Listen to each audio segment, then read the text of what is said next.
Hey guys, so I thought I would do an update video.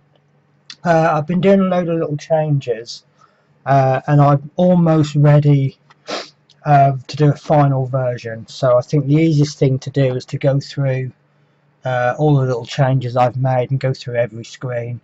The first thing I've done is I've kind of looked at all the different menus, and I really want this bottom section, imports, just to be imported data.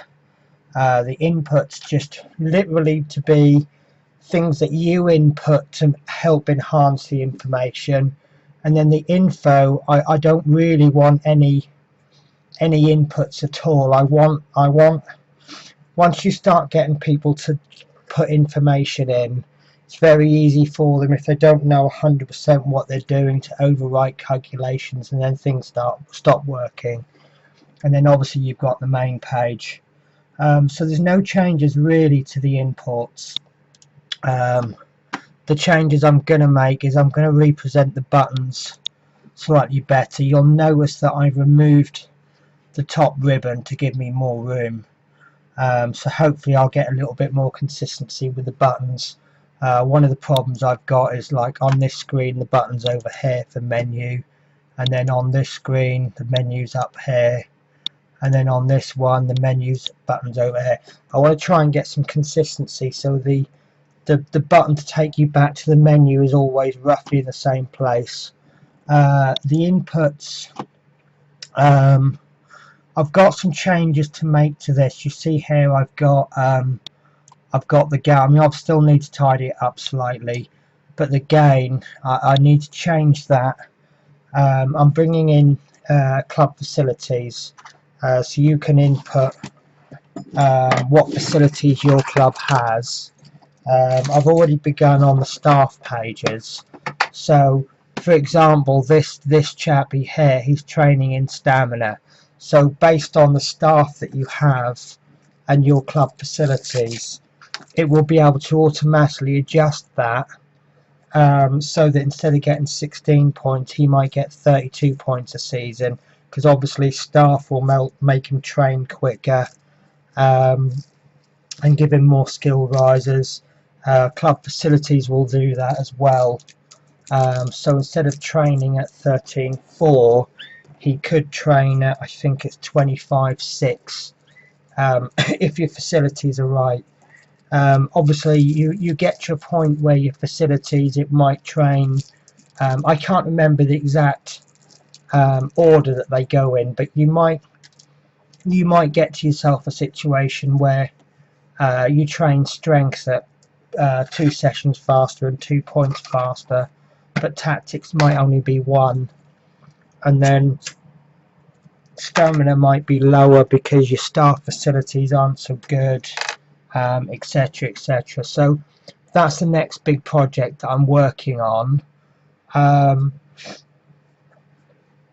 So then I've got future training, and what this is going to do is it can't tell you the stat distribution. There's absolutely no way I could do that, but what it will do is it gives you here a list of his current total skills, and then it gives you a list of his potentially maxed out skills. Obviously if he's not maxed out and he's not blue, we don't know what it'll be.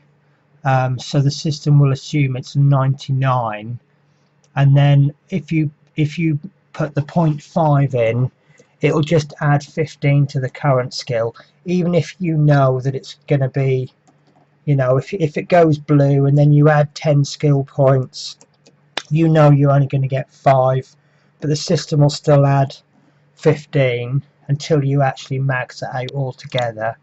Obviously it can only do so much. So based on this one, for example, Bowyer, because he's still black on tactics, passing, crossing, technique and shooting and stamina, I don't think these, oh, it does count stamina, right? So there's a change I need there.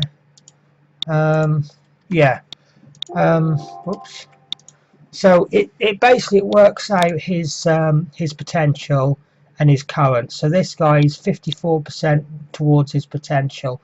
Obviously once he starts to max out on things, we'll just put this, you see his potential goes down and his percentage goes up, because obviously he's closer to his potential.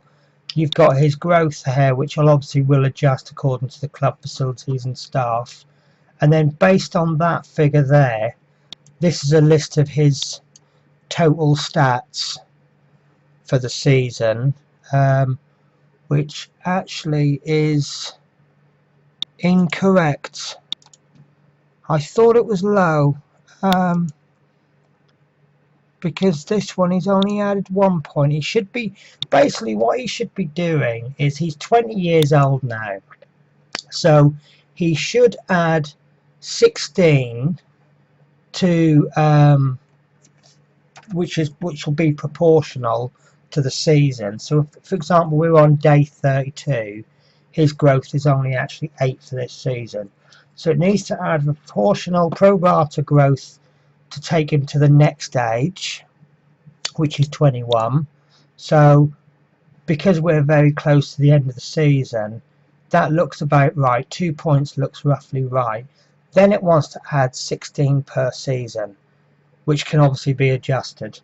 So it looks like it's adding 16 until it gets to about 24.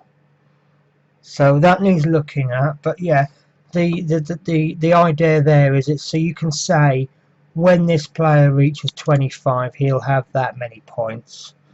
So the next one is youth training. Now what I've added in here, probably go through the whole lot because I don't know if I've shown you this before, but you've got here, this is his gain for the season, and this is based on his, maybe I should have shown you the inputs first. I've shown you this one, haven't I? And this bit's been slightly revamped.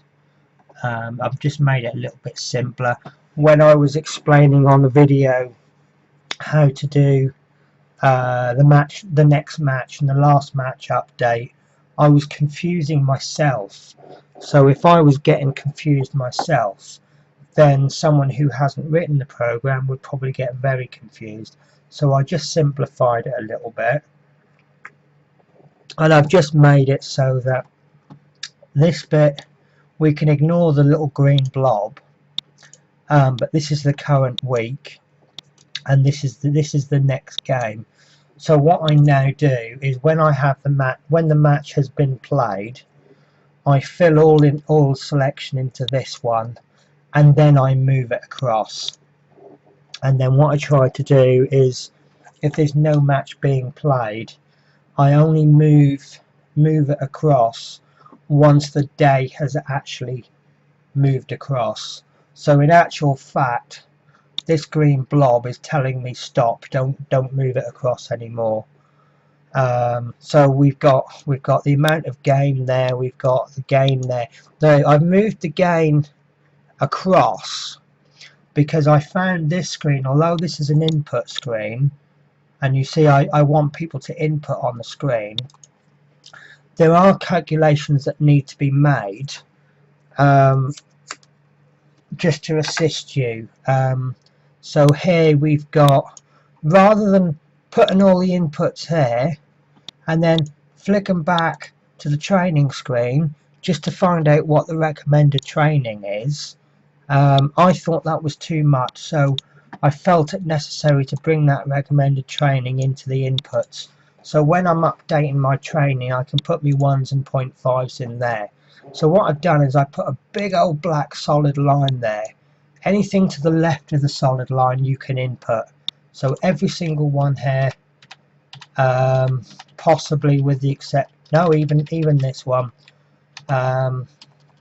you can type in all of this. Basically any of this you can put an input. If you get the input wrong, it just won't work, but it won't bugger the spreadsheet up. And then this bit is just, they're just references. So Kennelson, for example, he plays best in central defence, but he'll play in right defence, defence right midfield, and central defence midfield. So going on to the youth inputs, again, this is pretty much similar. You've got your training there. Now, the way I've noticed that the youth training, oops, didn't mean to do that screen. The way I've noticed the youth training works is that once he's done a session, you get his speed, but you don't get his gain until he's completed the cycle. So I've made provision that you can put the percentage in, and what I've done is I've made the decision that anything below 20 is no good. So anything below 20 is just comes up red, and the reason I've done that is, you see, I've made a little grid here, and you've got his speed, which is the number of sessions, and then the number of point gain, and then this will tell you how many points he'll gain in the season. Now, I personally am looking for 56 per season. Sorry, I'm looking for 85. 84, 85. Why have I done 84 there? Anyway, I'm looking for 85, but I will accept 56. Now, this comes up red for 20, because if he's 20 or below, there is absolutely no way he can get 56. If he comes up at 25, which this guy does, it's not really sorry, blah, right, if he comes up at 33, he may or may not reach 8. Ideally, I want 33.8, but I could accept, for example, 50 and 5 or 103. So it's a case of like, just wait until that comes in. So if this now came in at, say, 4 or 5, let's have a look. 25. Right, this guy here, he's a 25.7, but if he'd come in at 6, I probably would have dumped him and replaced him with someone else. So I'm just putting this little grid in. I may actually hide this grid because I'm hiding. No, I'm right. This bit needs hiding. This is for the way I'm plan to do my youths. Is I want to recruit one position each year. So I'm looking at what I've recruited in previous seasons, and I'm looking at what I'm recruiting next season. But for now, I'm recruiting goalkeepers at the age of 13. The reason I've put this grid in is because although I'm recruiting 13-year-old keepers, if I got a really good 16-year-old midfielder, he would fit within my plan, so I could then take him. And then there's a little, this hasn't quite been finished yet, but down this column here on the B column, you'll see some reds and the greens. That's just to correspond with this. You'll see here you've got a defender who's 18. Well, really we want 18-year-old attackers. We've got a defender here who's 19, so that's okay. In actual fact, I mean, this is my starting youth squad. These are the ones that came with my team. So I will probably ditch those. One season with a very poor youth academy really isn't going to cut it. So yeah, that's those inputs that have been done. I'm not sure if I've shown anyone, but this is my transfers. I've done it for two reasons. One is I'd like to keep track of my own personal transfers, and secondly, I'm actually now adding the transfers in to into the finances. So you put your season in your day. If the season is the current season, it copies this bit. Yeah, so you see this is this season. So this is a transfer in, so that's 3.221 million I've spent, and then down here, as you can see, I've 5 million I've received, and then this column here is P if it becomes a private transfer. And the reason you need to record the private transfer is the agent fees are a little bit different for private transfers. And then I've done all my setups onto one page. If you've seen the setup page before, you'll see this has got a lot more in it and things have been moved about. So here you're putting your season, your division, where you expect to finish, and your target wins, your ticket price. I'm hoping that I can bring training and youth training prices in automatically, but for now that's a manual input. And now you input your club facilities. So if you upgrade, if I was to upgrade my indoor training pitch, I just type a 15 there and you'll see that it changes, except that this one doesn't, so I've not done it correct. Yeah, there we go, the office has been done. So at the moment I can have 17 staff, and my next upgrade would be 900,000, and that will allow me to upgrade my staff to 20. So once that's actually complete, I just change that to 15, and then you see the maintenance cost changes, and then that will all come into the finances, which is this page, and this has changed. This is the old information, I've just not removed it quite yet because I'm still working on it.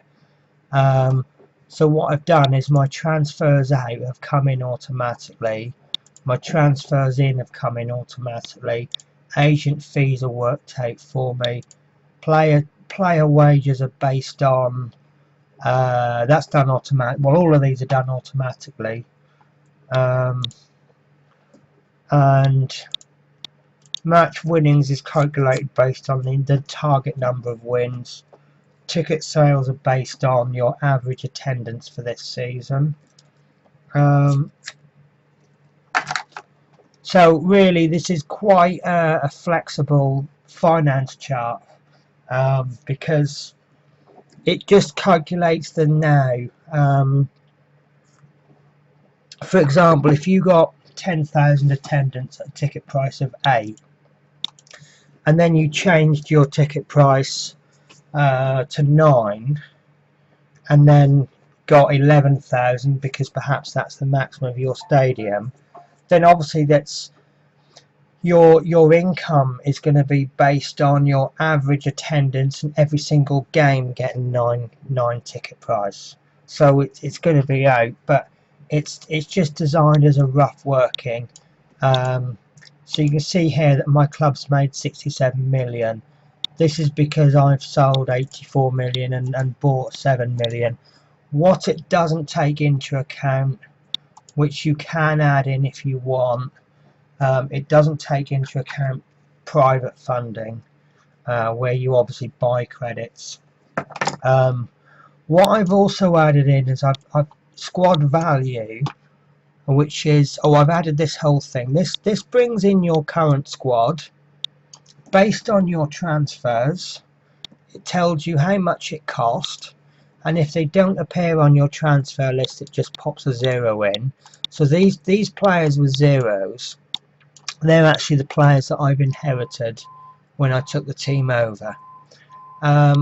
This column here, estimated value, that's their value based on their skill points. So we might have 273 skill points.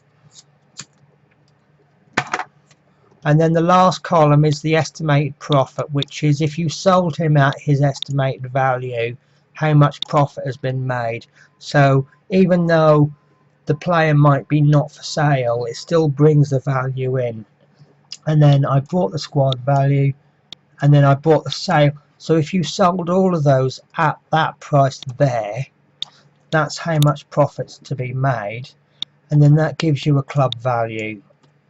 And the reason I've done that is because if obviously I've made 67 million credits, but as you can see my balance isn't 67 million because obviously I've been spending it. Now if my club is predicting, if I just remove the transfers, you can see that the way I'm running my club, although I'm still trying to get my everything down, I'm still going to be looking at losing 10 million. Oh no, I'm not. It's the agent fees. Right, I'm still looking at losing 1.5 million each season, so I've still got more work to do on the club. So I've got to get wages down, or I've got to get attendances up, or something. This is why promotion is so important to me. And obviously you can see here I've put zeros into into stadium blocks that are being built. As you see, I'm going through a program of building, trying to get that capacity up, because if you look at my club, oops, it's logged me out. Right, I mean it's not assured yet, but you can see I'm pretty much guaranteed to go up. Well, no, I am guaranteed to go up. 67. Yeah, I'm guaranteed promotion. I'm just chasing first place. So I'm getting the attendance up, trying to get the income.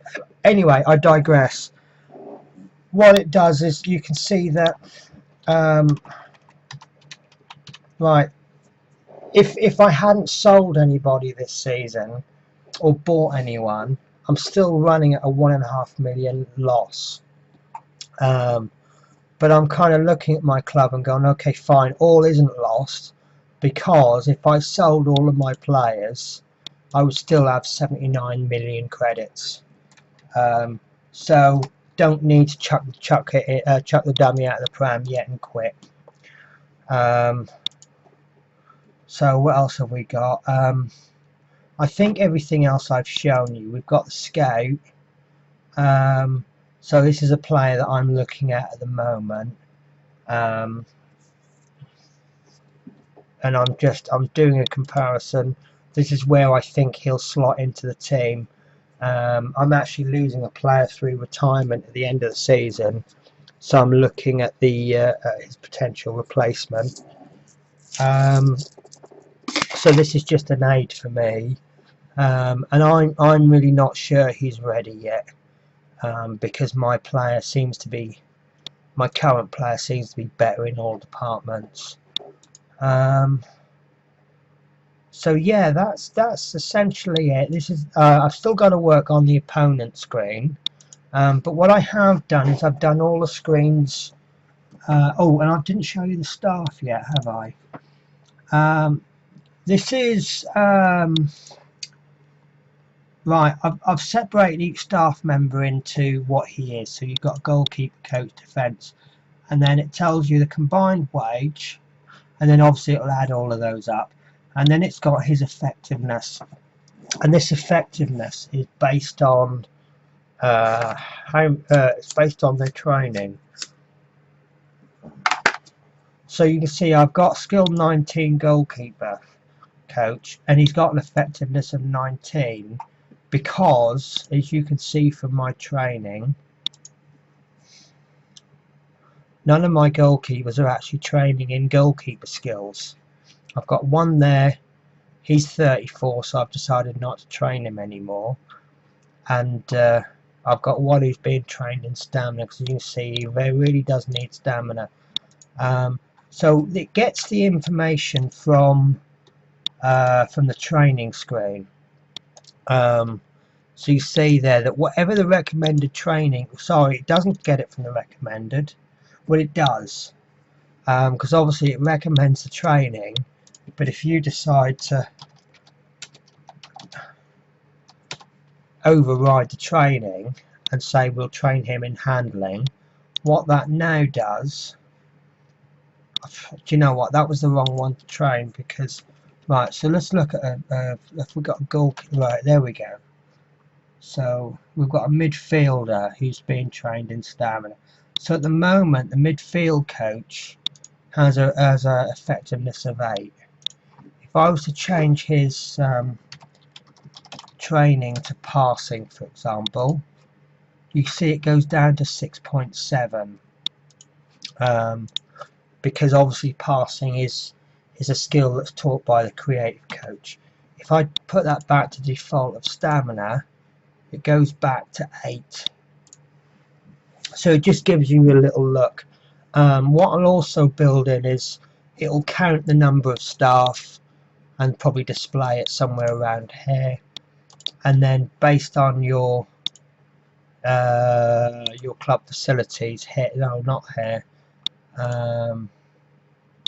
yeah, on your setups, based on your club facilities, it'll calculate how many staff you can have, and it'll tell you on this page the number of vacancies you've got.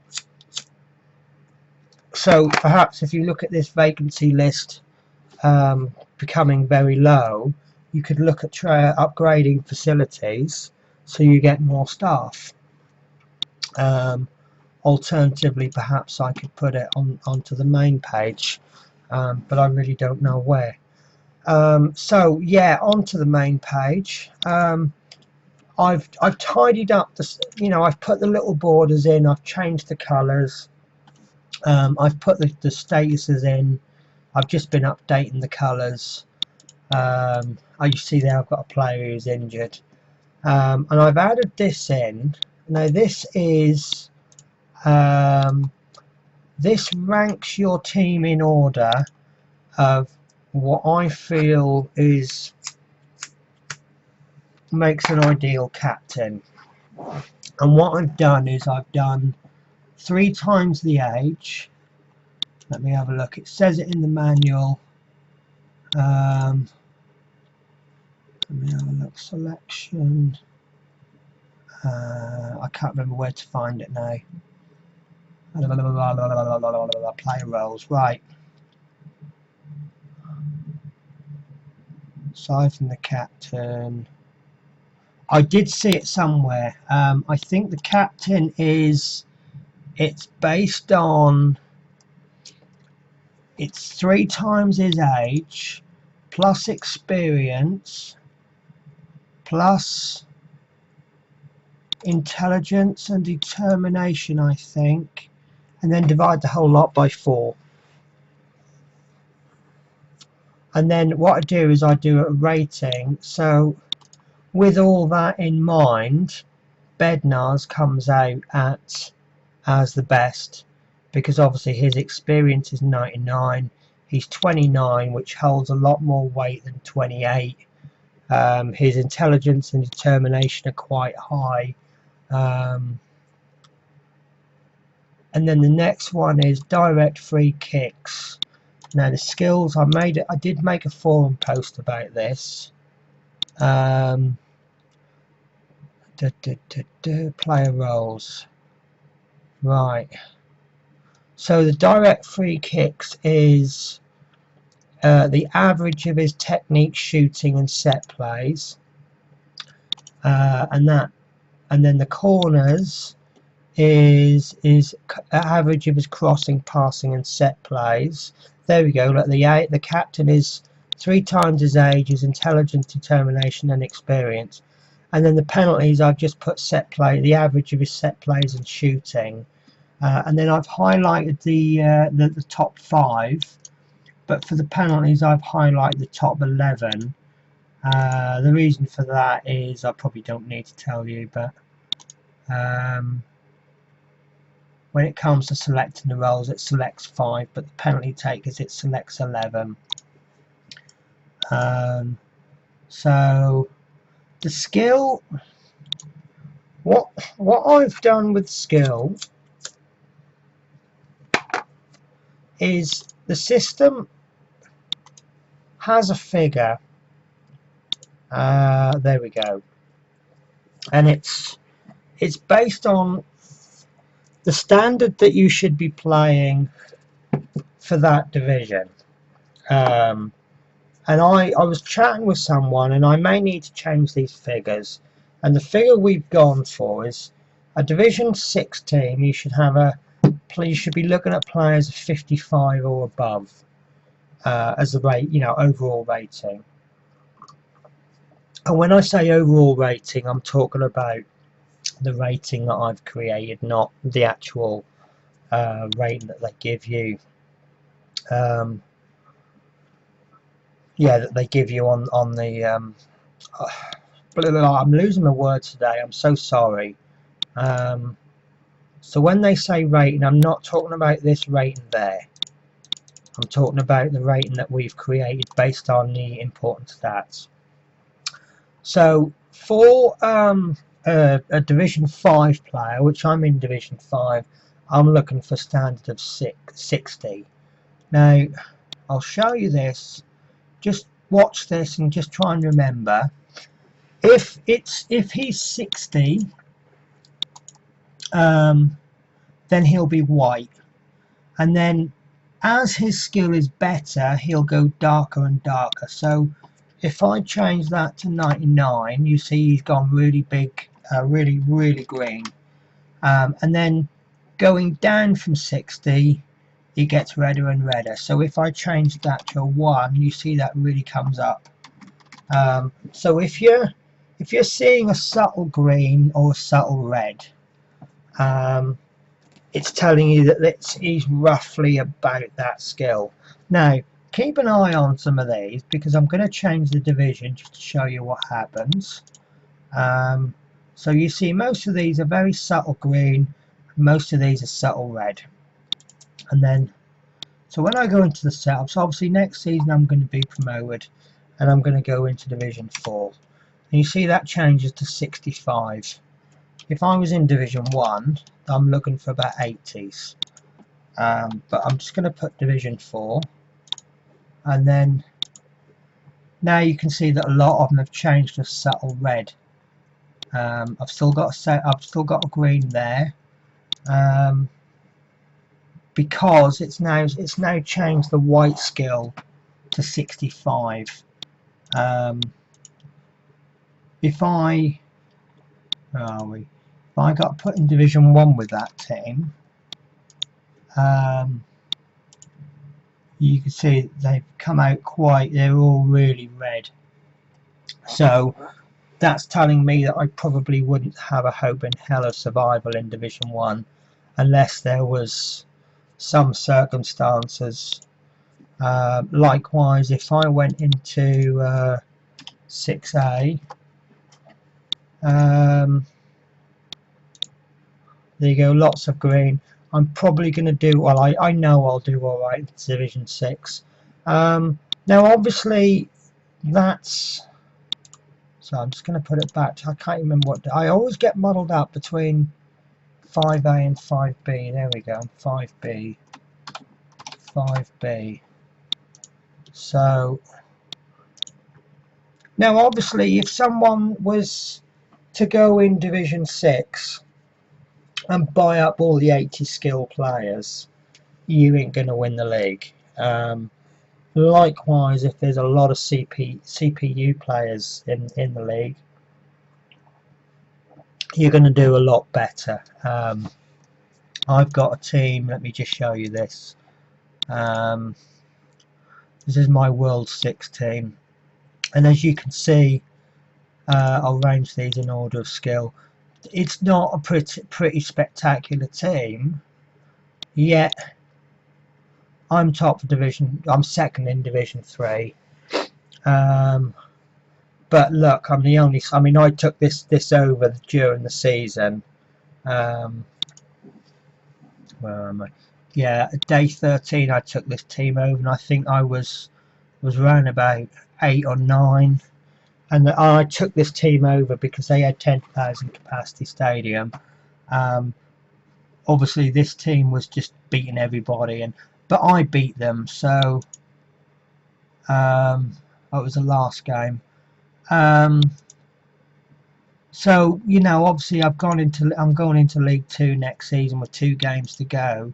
And if you look at League 2, there's no manager, there's no humans, and I think just about every one of those teams has a rating, has a club rep of over 200. So the only way anyone's going to take over those teams is if they're already a manager and they get a job offer. So it's quite possible that I can expect to win this division next season, with quite a low team. And then going into League 1, we can do 3, 4, 5, 6, 7. 1, 2, 3, 4, 5, 6. We've got 8 teams that are managed by humans.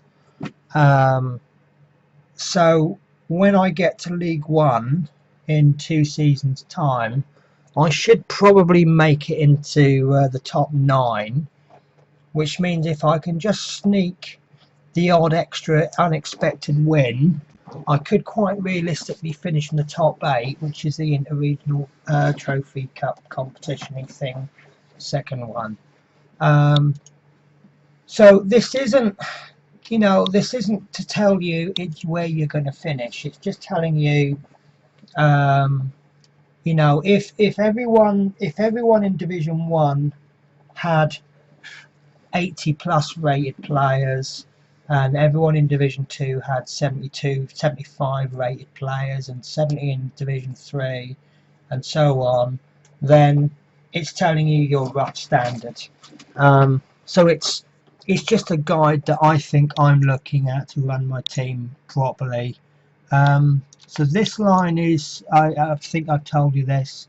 This is his percentage rating versus his reserve. So Bowyer were rating at 102% better than Gad, and Gad is obviously 98% of Bowyer.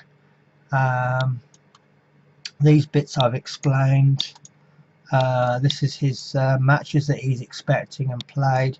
This is his sharpness, which disappears if you select him.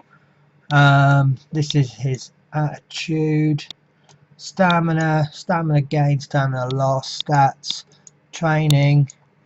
Now this bit I've changed slightly, and I'm going to try and explain it. It's how many games he's missed in the last one game, the last 2 games, and the last 3 games. Now this guy, he's missed 2 games in the last 1. Now the reason for that is it takes into account facilities.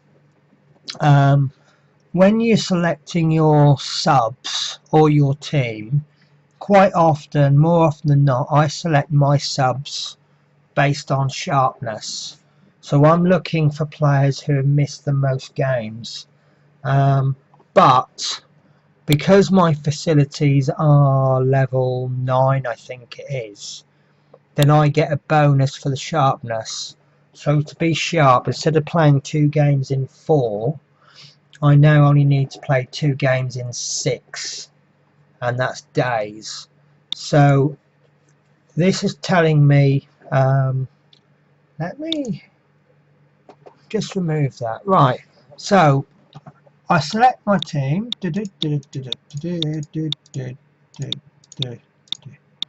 Right, so we'll just go with that team for now. So now I'm selecting my reserves, and I probably need to change the colours.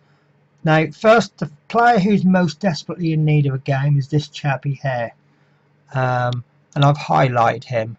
He hasn't played for 3 times in the last 1 game, or 4 in the last 2 games, and he hasn't played for 5. Remember, I'm getting a bonus. So in other words, he's not played at all. So then we'd select him, and then it moves on to somebody else. So then he would need a game,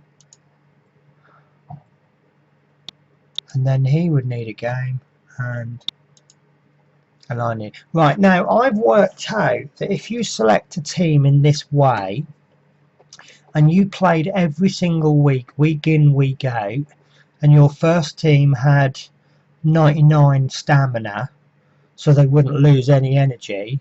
If you selected your 4 subs in this way, by when they haven't played last, then you would keep a squad of 22 sharp all the time. Some of them you would leave right to the last minute. Now obviously what mucks this up is that you end up with rest days. I'm not in any intercups. I've not advanced in the regional cups, and now the Grand Prix Cup is over. And in one of my worlds, we're now in the last 4 weeks of the season. In World 8. So the season's over now. And as you can see, we've got playoff matches. So for 4 weeks I'm not playing a game. So in that particular world, all of my players are going to lose sharpness. So obviously my friendlies are becoming very important to me. So it's, yeah, and if you had 22 players, I think you can actually get in, if you were playing every single week, you could actually manage 16 reserve players. 12 or 6, it's either 12 or 16, and you can keep those players sharp all the time.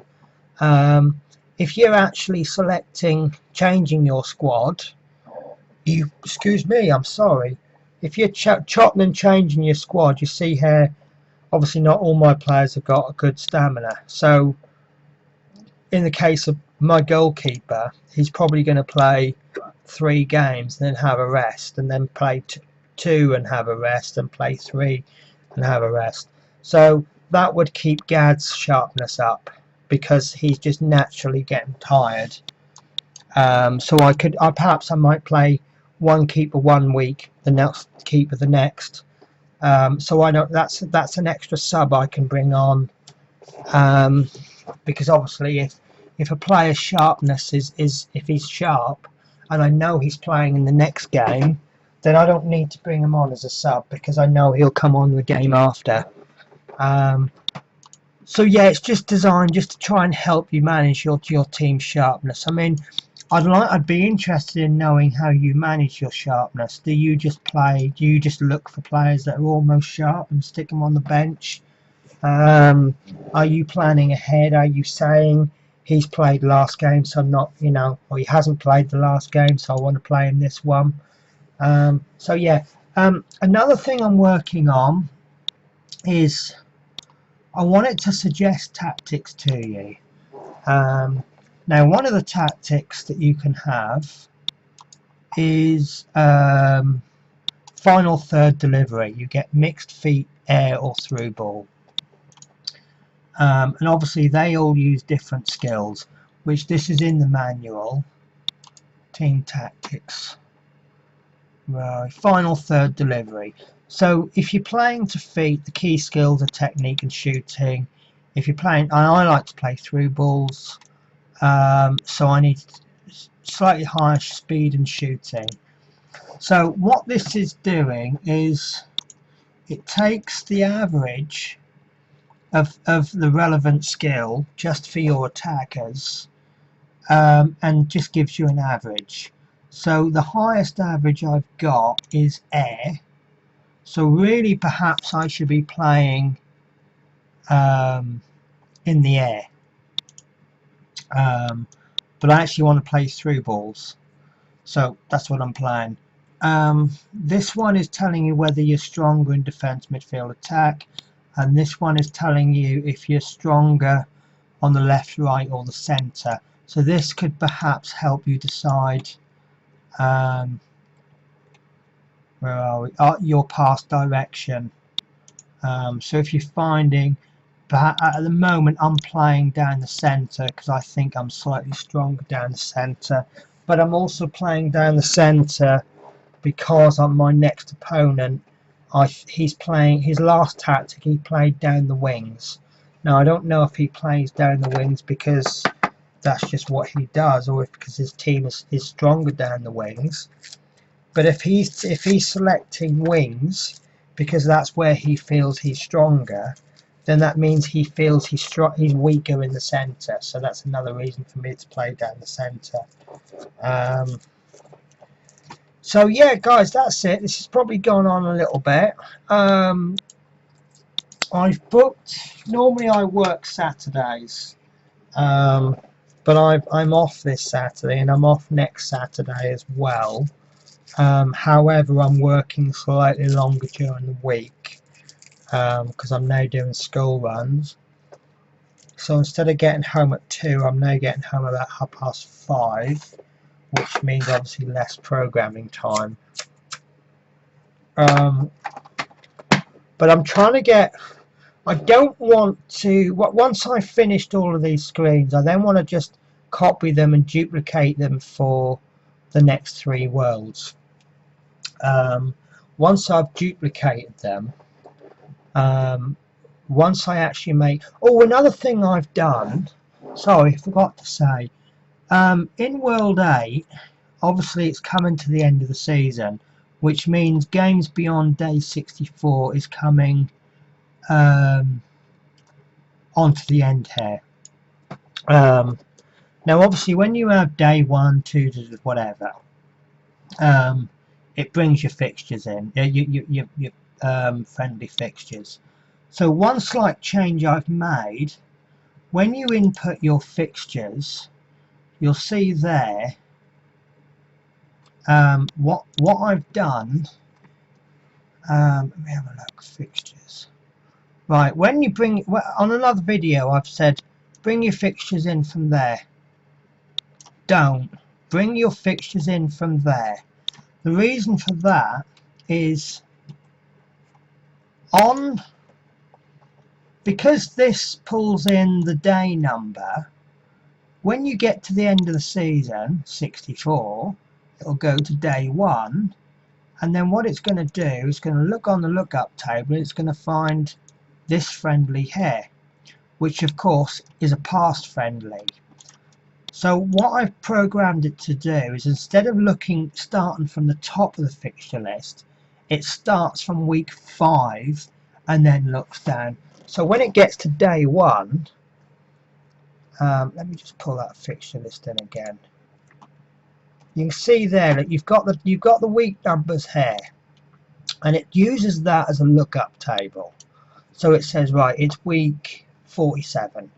Right, there's 47, so we're playing Anderlecht, and we've got the attendance, and we won. Can't remember what the 1 means it's a home game. Now, if it gets to, say, for example, week 50, and it can't find anything, it just says, right, there was no match. Now, normally the lookup table is there.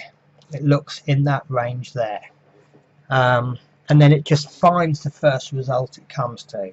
Now, because next season week 1 is in the future, if you go day 1, it's going to get to there, and it's going to pull that friendly in, and it's going to give you a friendly that's not actually going to be played in the future. So once it gets, for this part, it actually starts looking, it actually looks in this range. So it has that friendly there, and then by the time you get to week 1, sorry, where are we? Right, so yeah, tomorrow's going to be a little bit oh yeah, no, once the next day comes, this is where it gets a little bit awkward. Right, when on the next day, that one's obviously going to be day 5, but because it's starting to look lower down on the table, it's not going to find day 5.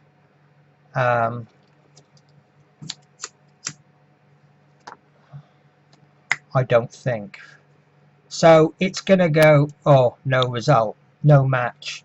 And then once day 1 there is there, the new fixture list comes in, and then a day 5 appears, because that's a league game.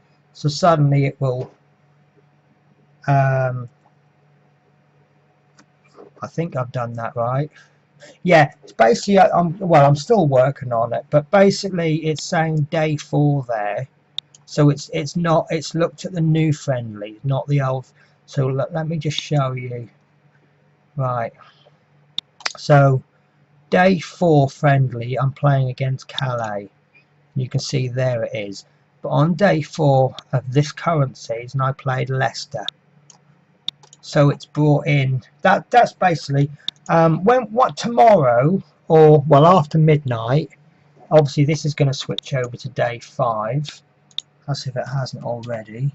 Yeah, so yeah, it may still all go wrong, we don't know. So we'll see what happens.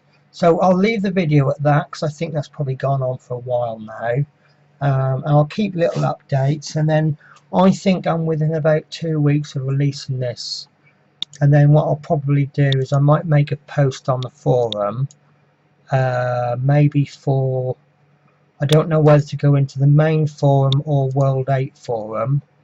I might go into the World 8 forum and just ask for a couple of people who want to help me test it, and then I'll try and get them to break it for me. I'll put the word break in inverted commas, and they'll come back to me and they'll go, oh, I don't like this and I like that, and can you add this and can you take that away, can you make this bit, instead of having to use it, make it optional. And then maybe if we go through a month of testing with that, I might be able to release this for general use. I won't charge people for it, but it's a good little project for me, and I'm not saying I was incapable of winning, but I've been using this now in its beta form for about a month since I've been building it. There's my World 1 team. There's my World 6 team. There. And there's my World 8 team. And perhaps my greatest moment, I'll just show you the rough look. There's Fulham, and there's my team, and you can see that they are so much better than my team, and yet this is probably the batch that got me promotion. So yeah, I mean, I'm not saying that I've achieved that because of the spreadsheet, but I think that shows that it's helped. So with that, I will bid you farewell, and look out for my next videos. Bye bye.